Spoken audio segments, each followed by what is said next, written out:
What is up, guys? Welcome back to another video, and today I'm going to be ranking every single UFC pay-per-view of 2024. I think there's been 14. Oopsies. I put them all into a tier list, so, let's get into it. First off, UFC 297. I'm going to put this in the D tier. It was not a good pay-per-view. I'm going to be so honest. It was not a good pay-per-view. I have the pay-per-view here. It was just the main event wasn't even that good. People were hyping up as like a war. It wasn't even that good. My highlight of my night was Neil Magny getting a 15-second KO over fraud Malik Malak. I mean, Evloev got a robbery decision. Is there anything else? Like, come on now. Just because there's a bunch of Canadian guys doesn't mean it's a good pay-per-view. Most of the Canadian guys lost. I mean, Mike Malak lost. Barry Ute lost. Well, you can see it on screen. Charles Johnson lost. They all lost. All the Canadians, mostly all of them lost. Okay, so I'm putting it in the D tier. With the next pay-per-view, UFC 298, I'm putting it in the A tier. This was a good pay-per-view. I actually like this pay-per-view. This pay-per-view was really good. It was stacked. I mean, people forget, man. This was a stacked-ass pay-per-view. Okay, Volkanovski, Ilia Topuria. I mean, that was sad. It hurt my heart. But it was still a good fight. Okay. Robert Whittaker, Paulo Costa, hella entertaining. Like, that held me over from the boring fest of the featured fight, Ian Gary versus Neil Magny. That was so boring. They were, like, pitter-patting. They were touching gloves. They were all respectful. And it also I guess it wasn't that boring, but this was also, like, not the most entertaining. It was just because it was stacked. My boy Anthony Fluffy Hernandez, future champion, gets a submission here. Actually, for the first time, Amanda Lemos fight was not that bad. It was not that bad. She got a knockdown. It was kind of entertaining, but the rest of the card, just decent. It's probably just I'm biased. I'm biased for Robert Whittaker, but that held me over. UFC 299, in my opinion, top 3 pay-per-views of the year. I'm putting it in the A tier. Where is the S tier? I meant S tier. I'm probably gonna put like 3 of them here, and I think you know which 3. Sean O'Malley dominating Marlon Vera like a punching bag. I mean, I guess it wasn't as entertaining, but 50-44 Cheeto Vera. Dustin Poirier knocking. I picked Saint Denis. But still, Dustin Poirier knocking out Benoit Saint Denis is goated. Michael Venom Page making his debut. That's a good fight. That showed that Michael Venom Page. I think Michael Venom Page right now beats Robert Whittaker. JDM gets a KO when he was down 2-0. And this was one of the most feel-good moments of 2024. Peter Yan finally getting a win over one of my favorite fighters, Song Yadong. It was a very good boxing match. And Jilton Almeida getting knocked out was so entertaining. And Michael Pereira, Rebellis to Spain. You know, man. Real bad, man. Another S tier. UFC 300. I was doubting this card so bad, dude. You put Jamal Hill in the main event? Well, you think I'm not going to doubt? But we have to talk about the last-second knockout because this also just carried the card. With 10 seconds left, bro. With 10 seconds left. It was so good. This was such a good fight. No control time, no takedowns, just straight up standing and banging. Yeah, Max Holloway, really good. Knockout last second. I think we all know that was KO of the year.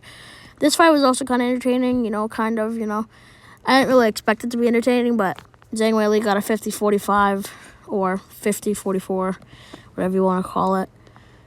Alex Pereira knocked out Jamal Hill, kind of controversial, but who cares?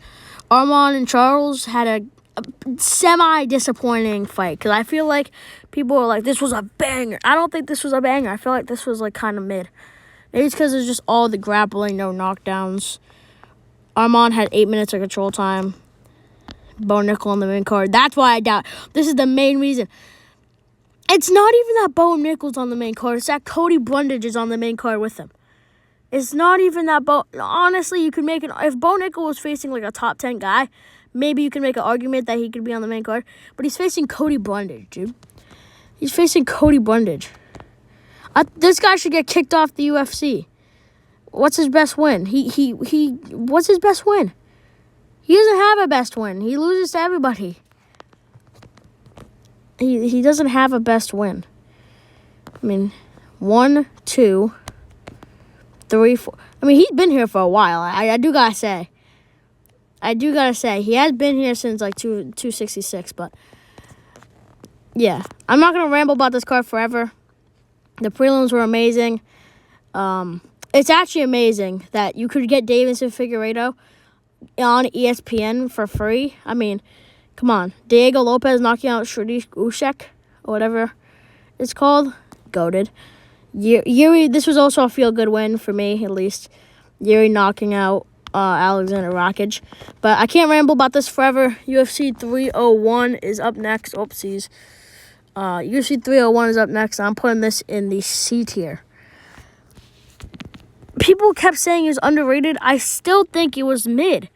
Like, we had Steve Ercik and Pantoja in the main event. Aldo and Martinez, which was also a good feel-good win. A lot of feel-good wins at the beginning of the year. Anthony Smith, another feel-good win. You know, Michael Pereira. I think I might be a casual because I didn't know half of these people on this card. Okay, I knew Cal Barajo, Paul Craig, Michael Pereira, Vitor Petrino, Anthony Smith, Jonathan Martinez, Jose Aldo, and Alexander Pantoja. I swear to God, on my mama, I did not know who Steve Ercik was. I did not know who that guy was. Because he had 3 wins in the UFC. You can't blame me. He had 3 wins in the UFC. I didn't even order this pay-per-view. Nunes versus Aldana. I didn't even order it because it was so bad. Next one, UFC 302. I'm putting this in the B tier. People were like saying Islam versus Poirier saved it. It didn't really save it. The card was super mid though. I just kind of liked it, you know. There's no KOs, new gloves. Mickey Gall had arguably fight of the year against Basil Hafrez. Grant Dawson stanked it up. Jilton Almeida got a submission. Randy Brown won. This is what confused me. They moved Jilton Almeida down, and they moved Alex Morano up. Like, come on. Nico Price. I can't be bothered, bro. Kevin Holland got an early submission, and Islam vs. Poirier is arguably fight of the year too. So, sorry for the cutout, but next up, UFC 303. I'm gonna put this in the B tier along with it. It was like a little mini UFC 302. You know, man. I expected Ian Gary versus Michael Van Page to be better. You know, they had a women's fight banging until they had to stop it with a doctor stoppage. Alex Pereira KO'd Yuri. And, yeah, it's just kind of a mid-card, you know, not really that good. So, yeah, I might move it down to C, but I don't know. It's just International Fight Week. I'm going to be biased. UFC 304, I'm putting it in the C tier. Cash, C tier. It's not even on the same level as 301. It's not even that good. 7 decisions in a row. Oh, my God, I could not last through it. It's just a featured fight. It's just the last 3 fights that carried me. My boy Bilal Muhammad winning, Tommy Aspinall, and Paddy Pimblett. The rest of the card was so bad. Oh, McParkin getting a KO was actually good, but the rest of the card was so bad. Oh, man. Oh, UFC 305. I'm putting this in the A tier. It's above UFC 2. Oh, oopsies. It's above UFC 298. It's above it. This card was goated. This card was fucking goated. Round 4. Dracus submits Izzy. That was one of the funnest fights of the year. Probably the funnest fight of the year. Same with Dan Hooker. Kaikara France KO. I should have stuck with my gut because I picked Steve Ercik because I just led into the hype. I was going to pick Kaikara France second round KO, but I didn't. Jairzinho Rosenstrike somehow gets a split decision. One of the worst scorecards ever by one of those judges, giving Taito Avasa a 30-27. Carlos Prates knocking out Li Jing Liang. And the rest of the card was just, good. Good prelims. Oh, this card, people were saying this is the greatest event of all time. No, it's not. No, it is not. It's not the greatest. And you're lucky that I'm putting it in the A tier. The only reason I'm putting it in the A tier is because of the facts. Diego Lopez versus Brian Ortega was good. These two fights fucking sucked. And they were controversial, too. I mean, this one wasn't controversial. This was a clear as day 50-45. But this, when people were saying Sugar won, Sugar did not win. He won 1-5. I picked Sugar first round KO. He won the first, and he won the fifth. Murad 2, 3, 4. But the rest of the card, this fight was fight of the. Oh, this fight was so good. It wasn't fight of the year. Fight of the year is Obeki versus the other guy. I forgot what his name was. It was on 308 prelims, but that was a good fight. It's just the card was kind of for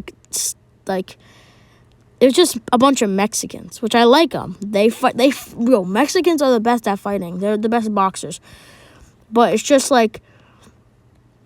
can we have some, I don't want to be controversial. It's just, this card was kind of mid, okay? These three fights were the only good, I don't know how to explain it. Name value-wise, they weren't good. That's what I was trying to say. Name value-wise, mid. UFC 307, I'm putting it at the B. I mean, it's just if you tell me Aldo's going to get robbed, C1 Thompson going to get knocked out, then I probably wouldn't have turned in. But it was sad. It was just sad. Cleo Roundtree Pereira, that's fight of the year in my opinion. Cleo Roundtree Alex Pereira, that's fight of the year. That's fight of the year in my opinion. Julian, I got most of my picks right though. I picked Mario Batista, I picked Julian Pena, I picked Alex Pereira, I picked Roman Dolidze, I picked Kayla Harrison, I picked Steve Wonderboy Thompson off vibes. I picked Ryan Spann, and UFC 308. This is going in the S tier pay-per-view. I don't even think I have to go over it. It was so recent.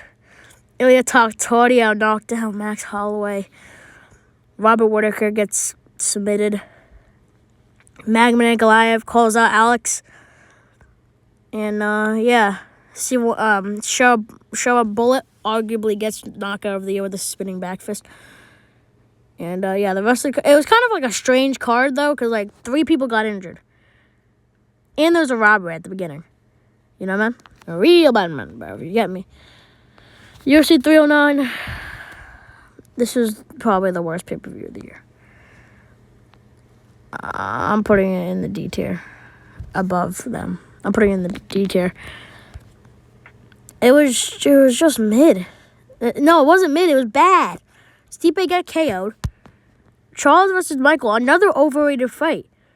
People were saying this was a goated fight. This was not a goated fight. It was just Charles Oliveira 50-45 moving Michael Chandler. This was not a good fight, in my opinion. I mean, it's just the rest of the fights were just ass. Jim Miller getting a submission was the highlight of the night. Come on now. UFC 310 just happened a few days ago. And where do I rank it, you may ask? I'm going to rank it C tier. I'm gonna rank it C tier, you know that? I feel like it was just good, goated. Oh, robbery. Not as good as I thought. Early fight. You know, man? Real bad, man. I feel like it was just kept coming better. Vicente Luque, Dominic Reyes. Oh. Duo Troy just dominates. Oh. Bryce Mitchell Congregation was a fucking bitch-ass fight. Shirigan Volkov was a fuck. You know what I'm saying? But the next pay-per-view in January, UFC 311. And that is all of the tier lists. D tier, 309 and UFC 297. C tier 301, 304, and 310. B tier, 302, 303, 307. A tier, Drake is Duplessis. 305, 298, and 306.